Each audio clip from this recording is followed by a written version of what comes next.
balik lagi di sini bersama saya Muhammad Raffi Zafran dalam acara podcast singkat. Kali ini episode yang spesial ya, karena pertama kali buat acara podcast.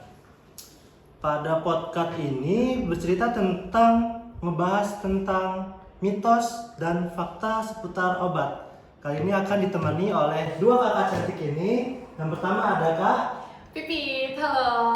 Halo Kak. Selanjutnya ada Ayang, halo. Halo Kak.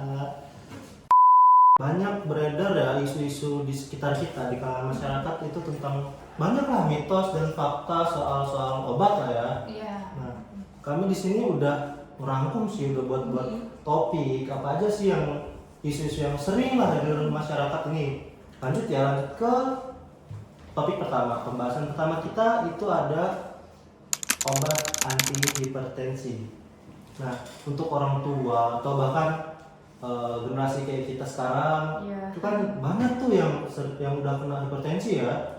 Nah, itu mereka itu takut untuk minum obat anti hipertensi karena yang katanya sih, kalau katanya itu menyebabin apa tuh gangguan ginjal ya? Iya, ginjal. benar.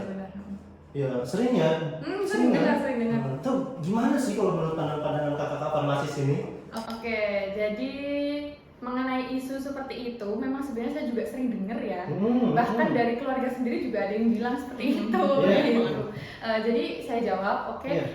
Sebenarnya isu seperti itu hanyalah mitos belaka ya. Jadi itu tidak benar. Karena sebenarnya obat hipertensi itu malah justru membuat ginjal itu aman, jadi tidak menyebabkan kerusakan ginjal. Justru aman untuk mengkonsumsi Betul. anti hipertensi. Betul, karena semakin tinggi tekanan darah seseorang, maka resiko untuk menyebabkan kerusakan ginjal juga akan semakin tinggi. Nah, sebaliknya jika seseorang itu mengkonsumsi obat secara rutin, maka tekanan darahnya itu kan akan terkontrol ya. Maka resiko untuk menyebabkan kerusakan ginjal juga akan semakin sedikit. Seperti itu. Jadi persepsi dari kalangan masyarakat di sekitar ini sebenarnya terbalik guys. Betul. Ini tuh mitos. Kalau anti hipertensi itu dapat menyebabkan kerusakan ginjal. Itu terbalik. Justru kalau kita konsumsi anti hipertensi itu justru malah bagus buat ginjal kita. Betul banget. Karena memang pada dasarnya ya obat hipertensi itu sudah didesain untuk penggunaan jangka panjang. Jadi yang dikhawatirkan oleh masyarakat itu mengenai tadi ya kerusakan ginjal itu pasti sudah dipikirkan secara matang nih oleh peneliti-peneliti sebelum obatnya itu dipasarkan ke masyarakat.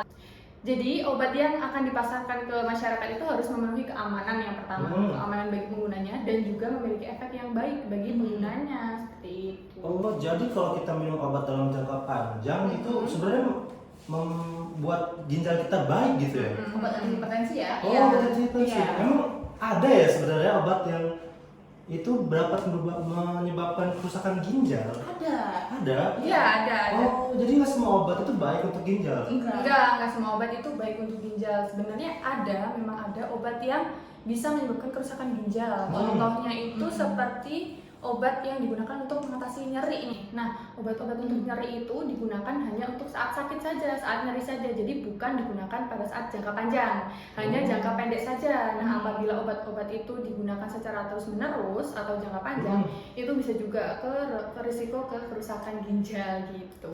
Jadi itu mitos ya guys ya, kalau untuk ginjal dapat rusak karena anti hipertensi itu mitos sebenarnya. Mitos banget. Lanjut ke topik kedua. Obat antibiotik Kak. Kan karena digandang-gandang nih obat antibiotik itu obatnya dewa gitu, bisa nyembuhin segala penyakit ya. Iya kan guys? Kalian pasti kalau ke apotik nyarinya antibiotik. Pasti. Nah itu sebenarnya memang benar kali itu antibiotik itu untuk semua penyakit gitu. Kayaknya nih pernyataan tentang obat antibiotik bisa menyembuhkan segala penyakit itu salah banget, mitos gitu kan. Jadi antibiotik itu cuma digunakan untuk penyakit yang karena infeksi bakteri gitu, baru dia bisa efektif. Kalau misalnya dia digunakan untuk penyakit lain, jadi kayak salah sasaran gitu loh. Jadi kurang tepat, nggak bakal ngasih efek gitu. Mungkin masyarakat tuh mikirnya karena sering diresepin kali ya sama dokter gitu. Makanya mikir kayak, oh ini nih obat yang josnya gitu kan, yang obatnya padahal mah enggak. Jadi itu mitos sih. Mitos belaka. Iya, Berarti antibiotik itu gak semua ya, gak bisa nyembuhin semua penyakit ya? Enggak, infeksi bakteri aja. Hanya untuk bakteri. Iya, infeksi bakteri. Infeksi bakteri. Gitu ya kak. Terus misalnya kak ya, orang-orang juga itu sering nih kak, kan udah dapat resep antibiotik nih, Iya. ya kan? Terus dokter tuh sering bilang kayak, ih ini tuh obat harus dihabisin. Iya, betul. Itu gimana sih kak? Maksudnya tuh kayak, kok obatnya harus dihabisin? Padahal kita udah sembuh. Iya, Kenapa, pikirnya gitu ya. Udah sembuh, kenapa harus dihabisin? Malas ya habisin sampai habis ya. Iya, banyak kan satu strip. Iya, betul. Mana pahit lagi ya. Oh iya benar, pahit. Nah, Itu gimana kak? Jadi kenapa obat antibiotik itu harus diminum sampai habis? Karena dia itu untuk infeksi bakteri, kalau tidak diminum sampai habis nanti dia bisa menyebabkan ada yang namanya resistensi. Jadi resistensi antibiotik itu adalah ketika bakteri yang menyerang tubuh kita itu resisten atau kebal terhadap antibiotik yang digunakan. Makanya obat antibiotik harus diminum sampai habis. Kalau nggak habis ya nanti bakterinya kebal, jadi kayak obatnya itu nggak bisa dipakai lagi untuk infeksi bakteri yang sama. Harus naik ke antibiotik yang lebih oke. Biasanya lebih mahal sih, jadi kurang efektif gitu kalau misalnya nggak diminum sampai habis. Betul. Jadi ingat guys, kalau kita udah dapat obat antibiotik nih, habisin ya, Iya, harus wajib habisin, banget wajib dihabisin banget ya. ya, wajib hukumnya ya, Wajib habisin. banget.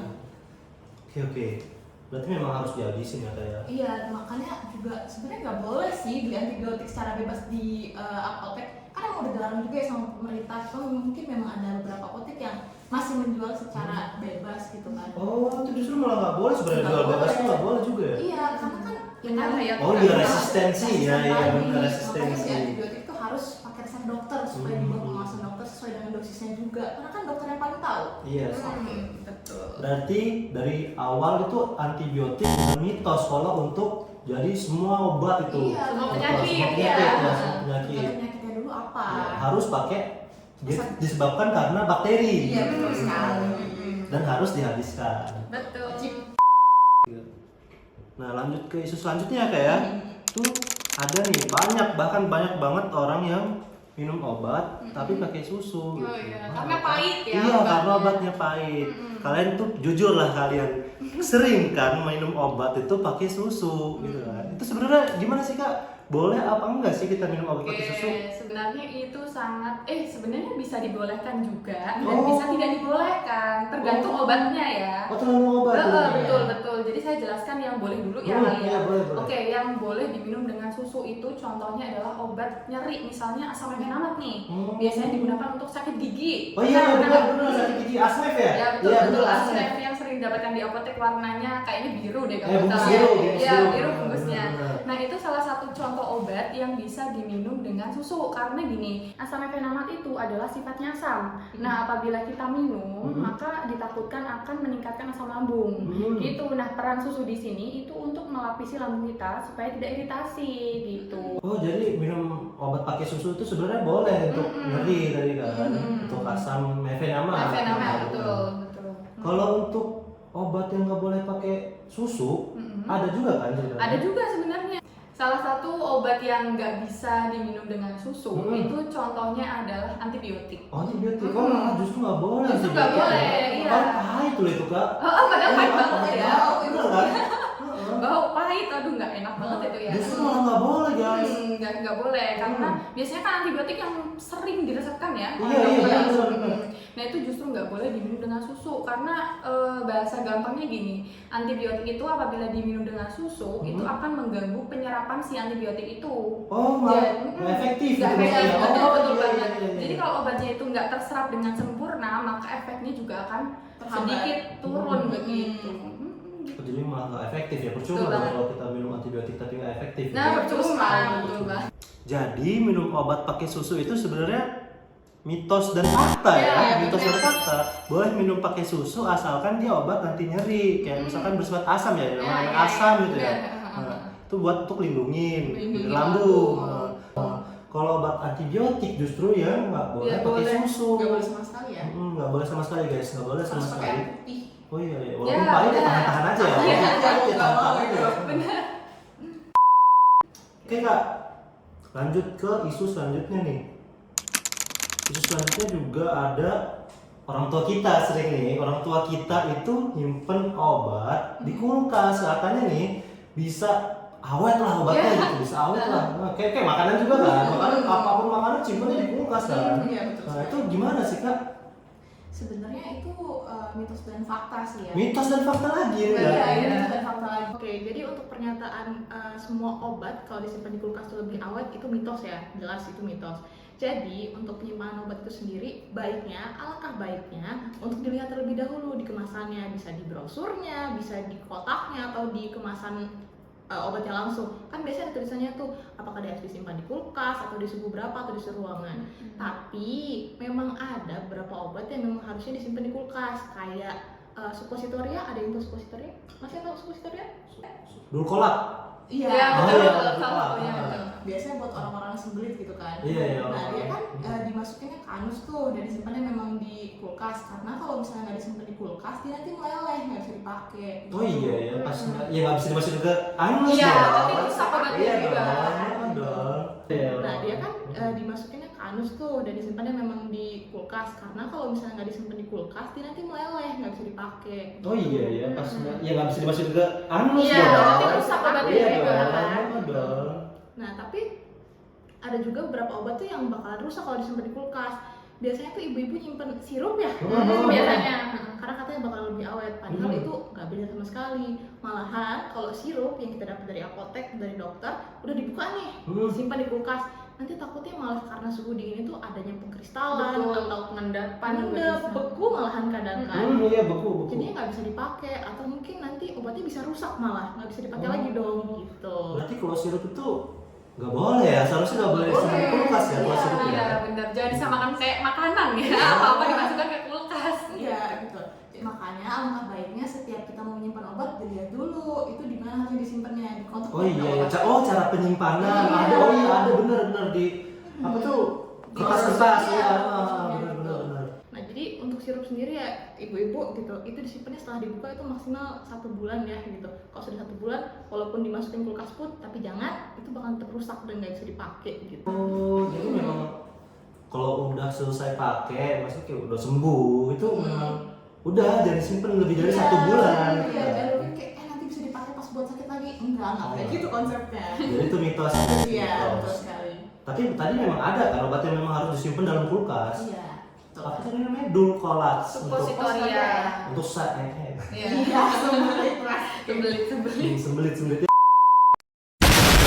Wah, sayang banget nih Kak, kita sampai sini aja sharing-sharingnya. Soalnya kan ini podcast singkat. Betul.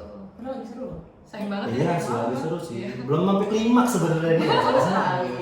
Tapi ya itu guys tentang mitos dan fakta seputar obat. Jadi pertama nih kita dapet tadi tuh antihipertensi. Seharusnya itu memang diminum Jangka jangka panjang. panjang. rutin ya. Berarti itu mitos ya guys. Itu mitos kalau Bisa kita menyebabkan. ginjalnya rusak. Terus ada antibiotik ya. Antibiotik tadi tuh nggak Bukan semuanya obat-obat. nggak semua Iya. penyakit Bisa bisa disembuhin pakai Antibiotik. Selanjutnya tadi ada susu ya. Susu. Minum obat pakai susu itu sebenarnya boleh dan tidak boleh. Ada beberapa obat yang memang boleh. Antibiotik, Antibiotik tidak boleh. Antibiotik Terus yang tidak boleh boleh. itu tadi apa? Hexamfetamine. Asalnya ya. Contohnya, salah satu contohnya. Dan yang terakhir itu ada obat disimpan di kulkas. Obat simpan kulkas itu sebenarnya nggak boleh sih guys. Sebenarnya nggak boleh kan. Untuk Semua beberapa obat. Untuk beberapa obat aja yang boleh. Contohnya tadi obat sembelit itu boleh. Iya. Nah gitu aja guys podcast episode kali ini. Like jika suka, boleh komen di bawah buat cari ide-ide gitu yang bakal kita angkat gitu nantinya. Dan jangan lupa subscribe. See you later guys. Bye.